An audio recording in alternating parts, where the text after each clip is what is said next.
안녕하세요. 명예 처방전 구독자 여러분, 저는 세브란스 병원 소화기내과 김도영입니다. 여러분들 여행 좋아하세요? 제 주위에 있는 분들한테 모두 물어봐도 여행 싫어하는 분들은 별로 없는 것 같습니다. 코로나 시국에 또 너무 덥고 해서 여행 가기가 좀 쉽지 않은 상황인데요. 저희 환자분들 또 보호자분들 어서 코로나도 종식되고 더위도 좀 가신 후에 마음껏 여행을 다닐 수 있는 때가 왔으면 좋겠습니다. 오늘부터는 아주 중요한 질환에 대해서 말씀을 드리겠습니다. 만성비형 간염인데요. 만성비형 간염은 우리 생명과도 관계가 있는 아주 중요한 질환이고 우리나라에 특히 그 환자가 많은 질환이기 때문에 여러 편에 나눠서 자세히 말씀을 드리겠습니다. 네, 우선 비형간염은 급성 비형간염과 만성 비형간염으로 구분할 수 있는데요. 같은 비형간염이라고 하더라도 급성 비형간염은요, 앓고서 완전히 간이 정상으로 회복되기 때문에 정상인과 다름없는 생활을 하실 수가 있습니다. 그렇지만 만성 비형간염은 6개월 이상 장기적으로 거의 평생이라고 볼 수도 있는데, 물론 만성 비형간염에서 회복되는 분들도 있지만 대부분은 평생 가지고 가야 되거든요. 간에 염증이 이렇게 오랫동안 수십 년 동안 염증이 생기면 간 섬유화가 진행되고 또 간 섬유의 종착역은 간경화, 또 간경화로 인해서 간암이 생길 수 있기 때문에 그래서 만성 비형간염이 위험할 수 있다는 겁니다. 지금은 우리나라 전체 인구의 한 3% 미만에서만 비형간염 환자가 있지만요, 80년대, 90년대 초중반만 해도 전체 유병률이 한 8%가 넘었습니다. 100명 중에 8명이 비형간염 환자였다는 의미죠. 하지만 비형간염 예방접종 사업 때문에 이렇게 비형간염 환자가 줄어들었습니다. 아무튼 과거에는 우리나라가 비형간염 왕국이다라는 오명을 쓸 정도로 환자가 굉장히 많았습니다. 우리나라를 포함해서요, 주변 이웃 국가 있죠, 대만하고 중국, 이 동북아 3개국의 만성비형 간염 환자가 전 세계 비형간염 환자의 절반 이상을 차지합니다. 어마어마한 숫자죠. 특히 중국이 인구도 많을 뿐더러 아직까지 중국이 유병률이 높은데, 이 3개국의 비형간염 환자가 그렇게 많았던 이유는 바로 수직감염 또는 주산기 감염이라고 하는 신생아가 어머니에서 태어날 때부터 감염되는 그런 일이 많았기 때문에 만성비형간염이 많았습니다. 비형간염은 좀 전에 말씀드린 것처럼 주산기 감염 또는 수직 감염이 가장 위험할 수 있습니다. 반대되는 개념이 수평감염인데요. 어릴 때 걸리지 않고 성인기에 어떤 이유로든 비형간염에 걸릴 수 있는데, 성인 시기에 비형간염에 걸리면 경과가 양호한 경우가 많습니다. 저절로 없어지는 경우도 많고요. 그래서 감염 시기가 중요하다는 것인데, 감염 경로는 이렇게 태어날 때 엄마의 산도를 통해서 아기가 나올 때 그 당시에 이미 바이러스가 아기한테 넘어가는 경우가 가장 중요한 경로가 되고요. A형 간염, 지난 시간에 우리 한번 다뤄봤었잖아요. A형 간염은 입을 통해서 바이러스가 들어오는 것이지만 B형 간염은 입으로는 들어오지 않습니다. 입을 통해 들어온다고 해서 감염이 되지 않습니다. 그래서 비경구 감염이라고 하는데, 우리 몸의 혈액이나 체액 속의 바이러스가 어떤 경로로든 우리 몸에 혈액으로 들어가야 되는 거거든요. 그래서 서양에서는 비형 간염을 또 성병으로 간주하는 경우가 있습니다. 그만큼 입으로는 감염되지 않고 혈액이나 체액을 통해서 감염된다고 이해하시면 되겠습니다.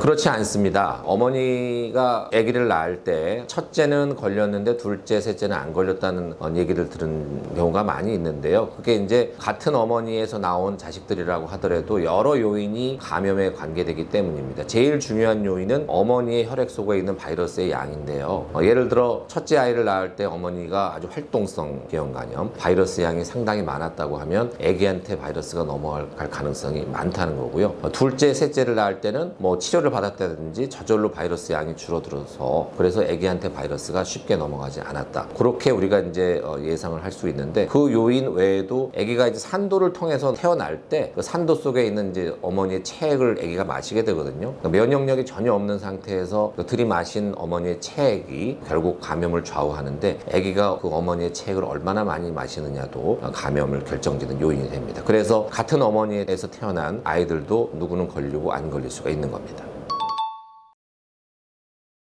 우리나라 비형간염 서두에 말씀드린 대로 왕국이라는 오명을 쓴 게 80년대, 90년대 초중반이었는데, 예방접종 사업 때문에 지금은 평균 100명 중에 3명 정도, 전체 인구에서 그렇고요. 소아나 또는 청소년기에서는 100명 중에 1명도 채 안 됩니다. 그만큼 지금은 예전보다 많이 줄어들었습니다.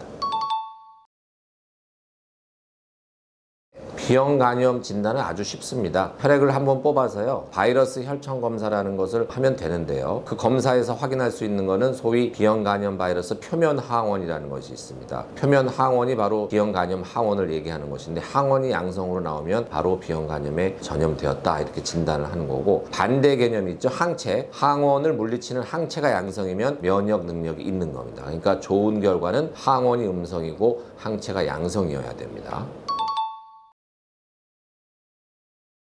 드물게 있는데요. 항원과 항체 결과는 서로 반대로 나와야 됩니다. 항원이 음성이면 항체가 양성이고, 항원이 양성이면 항체가 음성으로 나와야 됩니다. 그런데 어떤 분에서는 항원, 항체가 모두 양성으로 나오는 분이 있어요. 그 경우에는 항원을 우선시해야 됩니다. 항원은 바이러스 그 자체거든요. 항원이 양성 나오면 항체가 있다고 하더라도 그 항체가 예방 기능을 하지 못하기 때문에 B형 간염 환자로 간주를 하는 것이 맞겠습니다. 네, 예전에 직장 취업이나 기숙사 들어가는 문제에 있어서 만성 B형 간염 환자에 대해서요, 취업을 제한한다든지 기숙사를 못 들어오게 한다든지 이런 일이 아주 흔했습니다. 전염시킨다는 이유에서였었는데 무지했기 때문에 그렇죠. 일상생활에서 B형 간염 환자와 B형 간염이 아닌 분들이 일상생활, 즉 식사를 같이 한다든지 식기를 같이 공유한다든지 악수를 한다든지 가벼운 포옹을 한다든지 이런 것들을 통해서 절대로 바이러스가 전염되지 않습니다. 하지만 앞서 말씀드린 것처럼 이 혈액이나 체액에 노출되는 경우, 상처를 통해서 환자의 혈액이나 체액이 노출되게 되면 위험성이 낮을지라도 가능성이 있기 때문에 조심해야 되는데요. 일상생활에서 어떤 게 있을까요? 손톱깎이라든지 면도기라든지 칫솔 같은 것들 공유하는 분들은 지금은 없을 겁니다. 예전에 공중목욕탕 같은 데서 면도기 같이 쓰는 분들이 있었어요. 그런 건 조심하셔야 됩니다. 물론 거기에 묻는 혈액의 양이 아주 미량이기 때문에 전염 가능성이 높지는 않지만 그래도 위험성이 없다고 할 수 있기 때문에 공유하는 것은 조심하시라 이렇게 말씀을 드립니다.